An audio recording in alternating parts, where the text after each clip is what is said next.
खवातीन reservation bill से जुड़ी हुई है। संसद में खवातीन बिल खारिज हुआ है। बिल की हिमायत में पड़े 298 वोट, वहीं बिल के खिलाफ में पड़े 230 वोट। बिल के लिए 352 वोट की जरूरत थी और संसद में कुल 528 लोग थे बताते चले, और 298 वोट ही पड़े, जबकि हिमायत के लिए 352 वोट चाहिए थे और बिल की मुखालफत में 230 वोट पड़े, जिसका नतीजा ये हुआ कि संसद में वुमेन रिजर्वेशन बिल पास नहीं हो पाया। तो संसद में खवातीन बिल खारिज होने के बाद खासा हंगामा देखने को मिला और आज इसी को लेकर बताया जा रहा है कि एहतजाज भी किया जा सकता है। बहरहाल आपको बता चलें, बिल के खिलाफ 230 वोट पड़े और जिसका नतीजा ये हुआ कि वुमेन रिजर्वेशन बिल सदन में पास नहीं हो पाया। तो खुसूसी इजलास इसके लिए बुलाया गया था और कई घंटे की चर्चा इस बिल को लेकर चली थी और कल वोटिंग हुई थी। तो यस में आप देख सकते हैं 278 के करीब वोट पड़े और पूरे मिलाकर 298 वोट इस बिल की हिमायत में पड़े। तो संसद में खवातीन बिल खारिज हो चुका है।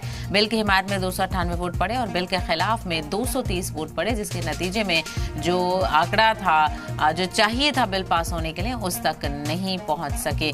तो 352 वोट की जरूरत थी और संसद में कुल वोट 528 पड़े। तो 528 एमपीज ने इसमें हिस्सा लिया और 298 हक में पड़े, तो वहीं 230 खिलाफ पड़े, जिसका नतीजा ये हुआ कि वुमेन रिजर्वेशन बिल पास नहीं हो पाया, खारिज हो गया।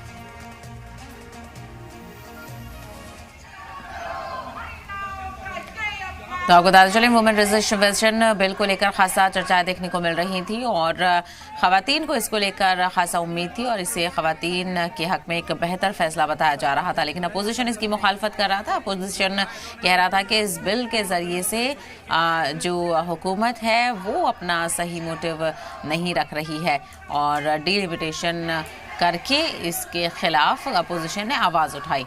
तो आपको बताते चले, अपोजिशन ने खासा इसकी मुखालफत की थी और काफ़ी हंगामा खेज सदन के दोनों दिन देखने को मिले, लेकिन बिलाखिर अपोजिशन जो चाहता था इस बार वो होता हुआ नजर आया है और बिल की मुखालफत बड़े पैमाने पर हुई, जिसका नतीजा ये हुआ कि बिल के खिलाफ 230 वोट पड़े और उसी के चलते बिल पास नहीं हो पाया। तो वुमेन रिजर्वेशन बिल सदन में पास नहीं हो पाया, ये खारिज हो गया और चूंकि वोट उतनी तादाद में नहीं पड़ पाए। बिल्कुल बिल्कुल बिल्कुल बिल्कुल बिल्कुल